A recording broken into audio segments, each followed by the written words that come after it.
Assalamualaikum warahmatullahi wabarakatuh. Kang Bro, ketemu mana dengan IWB Kang Mas Cak. Jadi dalam video ini IWB pasti akan menjabarkan.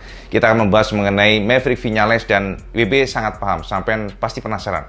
Piye Cak IWB kok Viñales malah kedodoran, kok masih di belakang? Nah, Kang Mas sampai sudah tahu kemarin dalam video sebelumnya bahwa IWB sudah menegaskan tidak mungkin Viñales langsung di depan. Tidak mungkin nyodok ke depan langsung. Saat ini kita bisa pastikan bahwa Viñales sedang beradaptasi. Dia sedang menggali seperti apa potensi maksimalnya dari brakingnya, dari tikungannya seperti apa, respon motor dan bagaimana motor ini bisa dioptimalkan. Karena saat ini Cak, sampai harus tahu bahwa Viñales masih menggunakan settingan dari Alex Espargaro. Jadi tidak hanya di Misano kemarin untuk pada saat tes ya, tapi saat ini pun di Aragon dipastikan bahwa Viñales tidak ngotak-ngatik motornya sama sekali. RSGP masih menggunakan basis data dari Alex Espargaro. Untuk menekankan bagaimana jalannya free practice kemarin, bisa kita simpulkan bahwa satu V4 dan inline 4 memang sangat berbeda. Nanti kita akan coba meng-quote apa yang dikatakan oleh Viñales. Sebelum kita membuka mengenai Viñales, IWB akan mencoba juga beberapa informasi tambahan bersama semuanya. Bahwa satu, Dani Pedrosa dipastikan batal mendapatkan wildcard dari KTM untuk di Misano. Jadi ya ini sih menyedihkan sebenarnya. Kita berharap Dani Pedrosa bisa turun di Misano ya, tapi ternyata ada pertimbangan dari KTM yang kita nggak tahu apa pertimbangannya. Tapi kata KTM bahwa Dani ini memang diharapkan untuk tetap pada kondisi fit. Jadi mungkin untuk meminimasi adanya cedera. Kalau crash kan kemarin sempat kita tahu pada saat race di Austria ya, Red Bull, ternyata Dani Pedrosa sempat crash, mengerikan juga sih, ada kebakaran dan sebagainya. Dan ini sepertinya memang alasan itu yang pertama. Kedua, tapi memang ada dari informasi KTM bahwa KTM ingin supaya Dani fokus untuk pengetesan komponen baru, itu intinya. Jadi itu yang dipastikan bahwa Misano, jadi artinya apa, nanti yang turun tidak ada Dani Pedrosa untuk wildcard-nya, jadi rider hanya Piero dari Ducati dan juga Stephen Bradl. Itu yang pertama. Yang kedua, Cak, jadi banyak bertanya bagaimana dengan poin Viñales Cak IWB. Jadi apakah poinnya akan hangus dan start dari awal atau dia akan mewarisi dari poin sebelumnya? Dipastikan, Cak, secara regulasi poin tidak akan berpengaruh. Jadi walaupun Viñales nyebrang tim ke tim yang lain, tetap namanya poin akan nempel sama Viñales. Ini adalah rider point. Jadi ya yang diuntungkan Aprilia pastinya seandainya memang nanti bagus. Tapi yang jelas poin Viñales akan tetap nempel dan diteruskan dari Yamaha ke Aprilia. Jadi tidak ada pengurangan, tidak ada nama otak-atik, tetap nempel sama Viñales. Itu ya. Jadi ini jawaban buat sama semuanya yang bertanya ke IWB. Jadi ya biar tahu aja Cak. Jadi kemarin sempat banyak yang nanya dan IWB nggak sempat menjawab. Jadi sekarang mumpung ingat Cak. Nah ini sampai harus tahu dan take note di sini bahwa Viñales ternyata improve terus Cak. Walaupun dia saat ini baru mengisi posisi di 19 ya untuk fastest lap-nya pada saat free practice kedua di Aragon, tapi dia bisa improve dari sebelumnya dibandingkan dengan lap time yang pertama ya. Untuk yang top leadernya bisa 2 menit sekian detik, maka untuk yang free practice kedua ini Viñales hanya terpaut 1,142 detik. Ini artinya memang improve-nya luar biasa banyak, dan ini juga dikonfirmasi oleh Viñales bahwa dia saat ini merasakan perbedaan. Time by time dia berusaha mengenal karakter daripada RSGP, dan dia juga mengatakan bahwa apapun dilakukan saat ini adalah adaptasi dan belajar. Nah, untuk memastikan mari kita dengarkan apa yang dikatakan oleh Maverick Viñales pasca jajal RSGP secara murni, benar-benar turun track. Jadi tidak hanya tes Misano kemarin, tapi ini real rider. Dan berikut kata Maverick Viñales pasca jajal RSGP di Aragon free practice kedua. Aku merasa sangat bersemangat dan juga gugup. Bagiku jalannya latihan sangat positif karena dari free practice 1 dan free practice kedua kami membuat lompatan besar. Tidak hanya dari sisi lap time, tapi juga feeling. Dan aku pikir besok kami akan terus improve. Nah ini kata Viñales Kang Mas ya. Kemudian kita akan mencoba untuk mendengarkan apa lagi yang dikatakan oleh Viñales dibandingkan RSGP dengan M1 sebelumnya. Memang benar, sangat berbeda dengan Yamaha. Jadi aku harus menaklukkan track ini dengan cara lain. Sulit untuk mempertahankan dengan cara sebelumnya. Motor ini betul-betul berbeda dan aku terbiasa dengan caraku sebelumnya. Itulah sebabnya aku tidak bisa menggabungkan semua sektor dengan sempurna. Sampean tidak bisa membandingkan antara M1 dulu yang sudah dipegang oleh Viñales selama 5 tahun dengan RSGP. Karena memang sebelumnya pun kita tahu bahwa Viñales selalu memegang motor inline 4, sementara saat ini V4. Ini sangat berbeda, Cak. Nah, kita lanjutkan apa yang dikatakan oleh Viñales. Ya, masih jauh dari performa motor terbaik, termasuk aku sendiri. Aku harus akui, ini adalah proses pembelajaran. Cara mengendalikan motor untuk meraih lap time bagus benar-benar berbeda. Aku perlu memahaminya dengan lebih baik. Saat ini kami menggunakan basis dari Alex Espargaro dan kami tidak menyentuh apapun. Kami terus mengerjakan hal yang sama, berkendara, membalap, dan memahami. Ya, itu kata Viñales.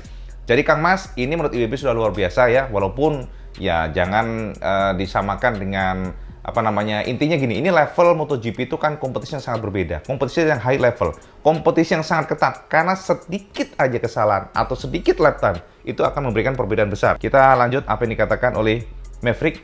Akan aku coba merubah sedikit demi sedikit. Kami perlu memasang suspensi yang lebih keras dan kami akan mencobanya. Tapi saat ini kami masih jauh dari maksimal. Aku melihat racing line Alex juga benar-benar berbeda dengan yang biasa aku lakukan. Itulah kenapa semua serba baru buatku. Problemnya lainnya adalah braking.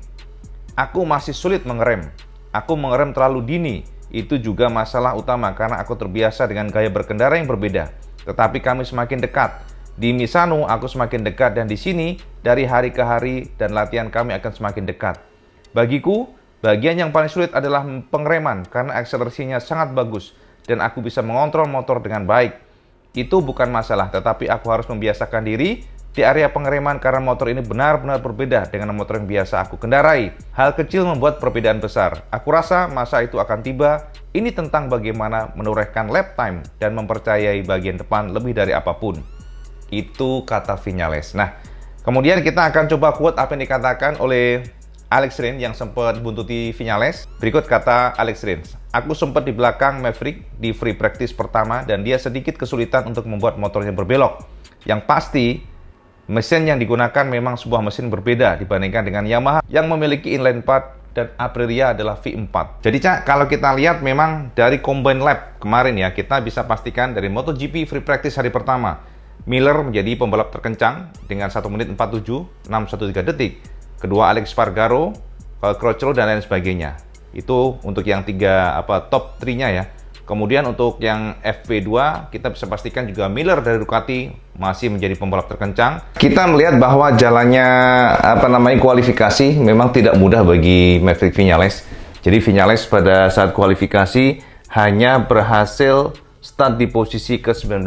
Sampai kalau ngelihat dari angka posisi mungkin mengatakan, wah ini gila, ini apa? Itu dari M1 tiba-tiba Aprilia jadi buncit banget tuh. Tapi sampai harus tahu bahwa ada improvisasi dari lap time. Itu yang penting. Jadi sudah memperpendek daripada gap untuk membalap di depannya. Ini menjadi poin tersendiri dan Viñales mengatakan bahwa dia cukup puas untuk sejauh ini. Karena untuk adaptasi dari inline 4 ke V4 tidak mudah, Cak. Jadi kalau kita quote dari apa yang dikatakan Viñales, walaupun dia di posisi yang cukup buncit ya kita katakan ya 19, tapi saya harus tahu bahwa ini ada proses adaptasi. Ini quote dari Viñales pasca doi berada di posisi 19 dan sampai bisa dengarkan apa yang dikatakan Viñales. Seperti yang selalu kita ketahui, kualifikasi 1 tidak mudah karena gripnya tidak sempurna. Kamu harus melakukan lap yang luar biasa dan itu cukup rumit.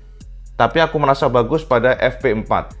Ketika menggunakan ban bekas, aku bisa berada di level yang baik dan secara keseluruhan aku merasa sangat baik dengan ban bekas. Aku cukup senang, yang pasti aku perlu bekerja untuk memperbaiki racing line di track karena RSGP sangat berbeda. Tetapi secara feeling aku merasa sangat positif karena kami masih memiliki banyak margin untuk ditingkatkan dan lap time akan lebih baik lagi. Kami saat ini tidak terlalu jauh. Contohnya kami memulai akhir pekan dengan gap 2 detik dibandingkan dengan pembalap top. Dan sekarang aku bisa di angka hanya sekitar 0,8 hingga 0,9 detik. Jadi artinya kami berhasil menutup jarak dan aku rasa besok kami akan membuat langkah lain. Yang terpenting tetap konsentrasi, jangan terlalu melihat yang lain karena aku harus banyak bekerja. Terutama untuk memahami bagaimana membuat lap time. Ketika aku melakukan time attacking, aku masuk di tikungan terlalu kencang. Aku perlu melakukan dengan cara yang berbeda. Aku perlu mengatur ulang pikiran. Aku perlu membuat lebih banyak putaran untuk memahami bagaimana membuat kualifikasi yang baik. Tentu ini bukan trek mudah untuk memulai dengan Aprilia, tapi itu bagus karena kamu tahu kenyataan dan kenyataannya memang aku harus merubah riding style untuk memahami motor ini dengan baik. Aku membandingkan dengan Alex Espargaro setiap latihan, setiap lap, dan aku membalap dengan sangat berbeda. Jadi aku perlu belajar. Nah, itu kata Maverick Viñales.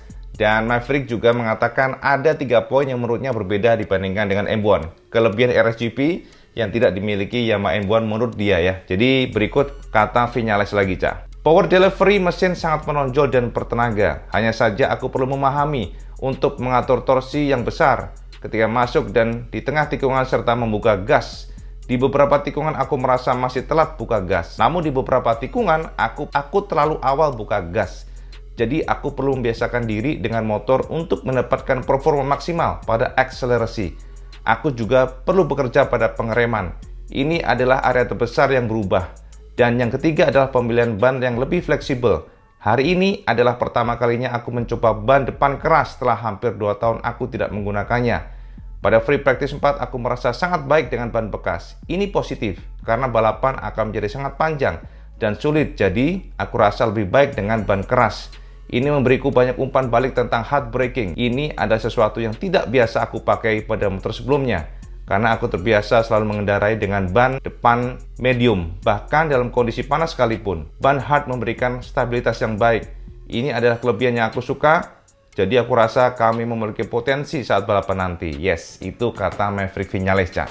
Jadi Viñales menggarisbawahi bahwa ada 3 poin yang memang benar-benar berbeda dibandingkan dengan M1. Sekali lagi Kang Mas, sampean jangan menuntut Viñales di depan. Karena ini adalah proses pembelajaran. Lek bosone Cak, sik sinau Kang Mas. Jadi bagaimana brakingnya, titik brakingnya di mana, kemudian buka gasnya bagaimana, di mana titik poin dia harus buka gas, bagaimana dia harus masuk ke tikungannya, dan gayanya memang nggak bisa. Apa yang didapatkan di M1 tidak berlaku pada Aprilia RSGP. Jadi ini benar-benar kayak bocah baru belajar lagi nih. Jadi gitu ya. Ini poin informasi buat semuanya tentang Viñales. Kemudian untuk Marc Marquez dan juga Bagnaia dan semuanya Fabio Quartararo, kalau sampai lihat dari lap time-nya, Cak. Jadi kita juga cukup surprise ya, karena Marc Marquez ini seringkali crash ya, hampir semua session Marquez crash, tapi bisa ada 2, Cak. Marquez crash ini pertama adalah memang satu, kontrol emosinya sedang mungkin frustasi ya, jadi meledak-meledak, jadi tidak terkontrol, tapi bisa juga memang dia sedang mencari limit motor. Itu sudah biasa dia lakukan. Cuman kita nggak tahu apakah ini kemarin itu memang benar demikian, tapi seharusnya Marquez bisa lebih kontrol lagi. Tapi kita lihat saja nanti. Namun kalau kita melihat dari sisi lap time, Cak, Marc Marquez di sini kalau kita lihat, Cak, lap time-nya cukup baik. Pada simulasi race ya, Marc Marquez menggunakan tipe kompon ban depan slick hard, ban belakangnya tipe soft. Jadi depannya keras, belakangnya soft. Nah, di sini kita ngelihat ternyata Marc Marquez sangat konsisten, Cak. Lihat time attacking Marquez dengan menggunakan ban yang sudah terpakai ini berada di angka 1 menit 48.116. Jadi ini cukup kencang menurut IWB. Kita akan lihat nanti. Kemudian kalau kita lihat juga dari Fabio Quartararo cukup konsisten. Namun kalau kita perhatikan memang untuk best time-nya itu masih di bawah Marc Marquez, di mana untuk Fabio masih di angka 1 menit 48 413 detik, di saat tadi Marquez di angka 148 116 detik. Jadi ya nanti bakal seru pastinya. Dan kalau dari analisa IWB, sepertinya nanti kalau pada saat race potensi semua pembalap bisa maju ke depan, Cak. Namun kalau tidak salah nanti ya dari analisa IWB pribadi, mayoritas pembalap akan menggunakan ban depan hard. Jadi tipe komponya keras karena kita tahu bahwa demanding banget ya untuk track ini, karena ya kita tahu kemarin kan dilaporkan 44 derajat Celcius. Jadi ini akan memberikan sedikit pressure yang lebih kepada ban. Jadi para pembalap harus benar-benar mampu memanage ban, karena sekali lagi MotoGP ban. Jadi ngono Kang Mas ya, depan slick, kemudian belakang ada yang memilih soft, ada juga yang medium. Dan kalau kita lihat memang sepertinya ya semuanya akan menggunakan tipe ban depan slick hard. Jadi gitu ya Kang Mas ya. Jadi dari analisa pribadi, Marc Marquez berpotensi, jangan remehkan, akan menjadi kampiun di sana jika tidak melakukan kesalahan, jika nggak biayaan, Cak, nggak kabeh cicilan, nggak delosor kayak wingi ya toh.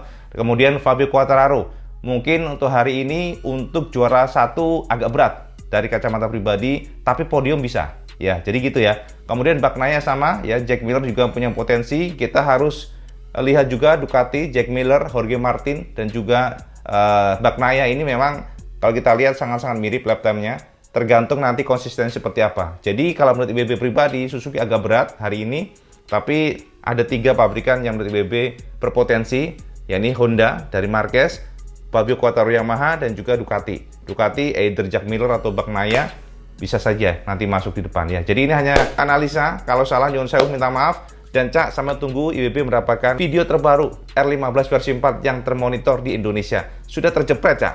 Jangan kemana-mana nanti ya Ibu bikin negara dulu, karena mohon maaf kalau mungkin WP nggak terlalu nggak terlalu bagus editingnya, dan juga mungkin agak lambat untuk update videonya karena WP sedang dalam perjalanan keluar kota. Ya, jadi ngulangi informasi buat sampean semuanya. Kalau sampean suka video ini jangan lupa sampean like, share dan subscribe. Ojo lali Kang Mas sampean sholat 5 waktu karena itu yang paling penting. Assalamualaikum warahmatullahi wabarakatuh. Salam Yesus Kristus.